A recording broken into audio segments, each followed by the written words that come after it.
warahmatullahi wabarakatuh. Waalaikumsalam warahmatullahi wabarakatuh. Senang banget ketemu sama Mbak Cindy Saputri, salah satu mahasiswi di Fakultas Manajemen Pendidikan Islam di Universitas Mahmud Yunus Batu Sangkar. Wow, keren, fakultas unggul ya akreditasinya. Ya Ibu Sri Susanti. Betul. Ibu kan mahasiswa, salah satu mahasiswa pasca juga ya Bu. Pasca UIN Mahmud Yunus Batu Sangkar juga. Iya, betul. Nah, kebetulan kita sama-sama manajemen pendidikan Islam Ibu. Oh iya. Aduh, Iya. Mbak Cindy kan S1-nya tuh memang manajemen pendidikan Islam ya. Kalau saya itu backgroundnya bahasa Inggris, itu tamat tahun 2000. Jadilah saya sebagai mahasiswa tertua sekarang ya. Ya, apa-apa ya Bu. Tapi semangat Ibu terus berjuang pendidikan ya Bu ya. Benar-benar otlubul ilmi minamadi lalani ya. Nah, iya keren Ibu. Keren. Aduh, kebetulan banget nih Mbak Cindy. Saya pengen banget sharing-sharing sama Mbak Cindy tentang manajemen pembiayaan pendidikan gitu kan. Boleh. Karena kan itu salah satu komponen penting ya dari sistem manajemen sekolah. Jadi manajemen pembiayaan pendidikan itu dampaknya langsung pada keberlangsungan dan kualitas pendidikan itu sendiri. Oh iya Bu, tanpa ada manajemen pembiayaan yang baik di sekolah tersebut atau dimanapun Ibu, seluruh program dan kegiatan sekolah itu sulit tercapai Ibu kalau tidak ada pembiayaan yang bagus. Jadi kualitas dan kegiatan pendidikan yang diberikan tidak tercapai sesuai harapan orang tua, sesuai harapan murid, siswa. Kalau Tidak optimal lah ya. Tidak optimal. Oh, oke. Ya kan itu juga pengelolaan keuangan itu juga bukan cuma tentang pencatatan administrasi ya. Iya Ibu. Prosesnya mulai dari perencanaan, dari pelaksanaan, pengawasan sampai tanggung jawab penggunaan dana ya, yang harus dilakukan secara sistematis. Iya. Oke, kalau gitu minum-minum dulu Mbak Cindy. Oke. Masa ngobrol-ngobrol aja sih kita. Silakan. Oke, kalau gitu kita lanjut nih pembahasannya Mbak Cindy. Jadi manajemen pembiayaan pendidikan itu seingat saya itu ada prinsip-prinsip manajemen manajemen pembiayaan pendidikan ya. Terus ada teknik pembiayaan pendidikannya. Terus ada bentuk dan penyusunan anggaran pendidikan. Gimana tuh?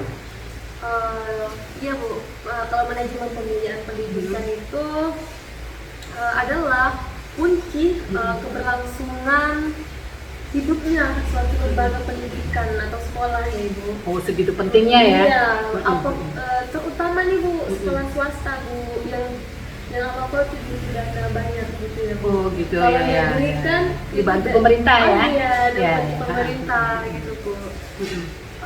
Swasta itu sering terkendala dana Bu. Gitu.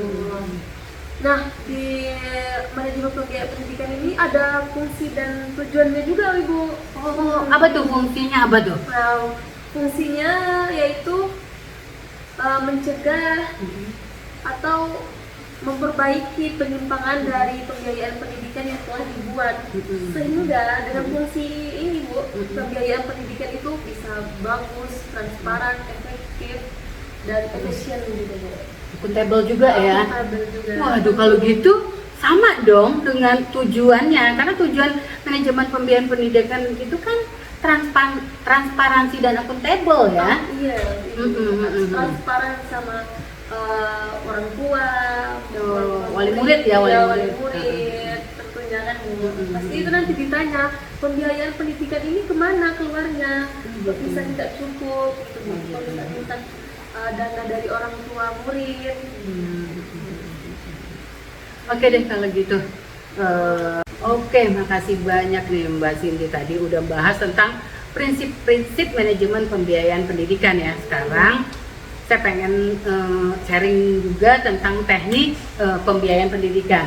Jadi ada beberapa tahapan nih dari teknik pembiayaan pendidikan ini. Ada perencanaan, ada pelaksanaan, ada pembukuannya, terus ada pelaporan, dan terakhir pengawasan dan evaluasi.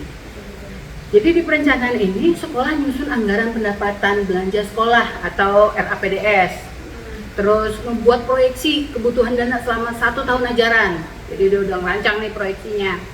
Terus setelah pelaksanaannya nih, setelah RAPDS tadi disahkan, dana yang tersedia digunakan sesuai dengan program yang direncanakan.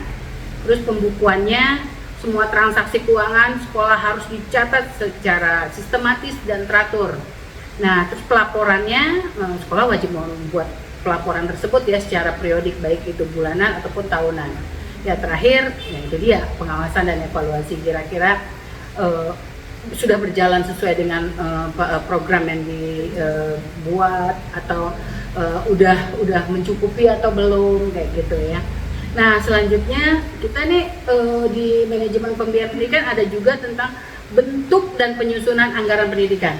Gimana tuh Mbak Cindy? Iya Ibu, sini udah kebetulan ini Bu ada catatannya. Oh gitu? Oh keren banget. Coba apa tuh catatannya, tentang apa tuh? Ini Bu tentang bentuk dan penyusunan anggaran. Oh, pas banget ya tentang pembahasan kita bentuk dan penyusunan anggaran pendidikan ya. Di catatan sini ini ada 3 Bu. Ada Oh gitu? 3 Apa aja tuh? Yang pertama itu anggaran butir per butir Ibu. Butir per butir?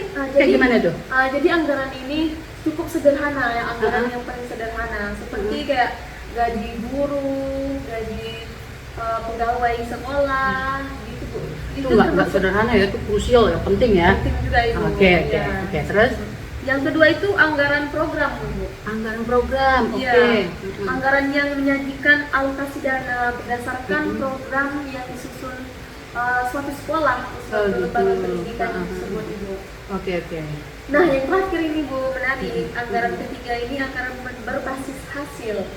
Oh gitu. Berbasis hasil. Oke, gimana tuh Anggaran jawabannya? berbasis hasil ini menekankan pada keterkaitan antara dana yang dikeluarkan dan atau output atau capaian yang diperoleh di suatu lembaga pendidikan Bu.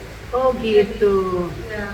Oke. Ada 3 bentuk dan anggaran. Wah seru ya kalau kita udah bahas manajemen pembiayaan pendidikan. Seru Bu, tapi sensitif juga ya Bu ya pembiayaan ini. Pembiayaan gitu ya. Keuangan sekolah itu pasti sensitif di mana-mana Ya. Bu. Dan itu juga perlu kreativitas loh Mbak Indi.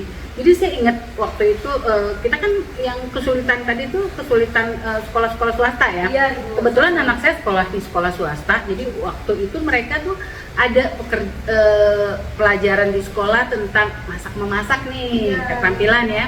Jadi mereka menggunakan dana dana kelas untuk modal mereka membuat masakan. Terus kreatif juga nih, gurunya nyuruh anaknya menjual pada wali murid yang menjemput anaknya pulang sekolah. Tentu orang tua ngerasa ini lucu banget, anak-anak ini jualan gitu. Dan mereka melebihkan atau mereka ngeborong. Nah, terus dari hasil penjualan itu modal dikembalikan nih, uang kas kelas tuh dikembalikan.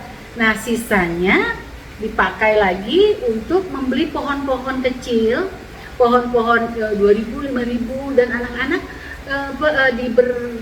dilatih untuk menanam, bercocok tanam. Mereka menanam tanaman mereka sendiri, dikasih nama sendiri. Akhirnya sekolah itu go green. Kreatif kan? Keren kan?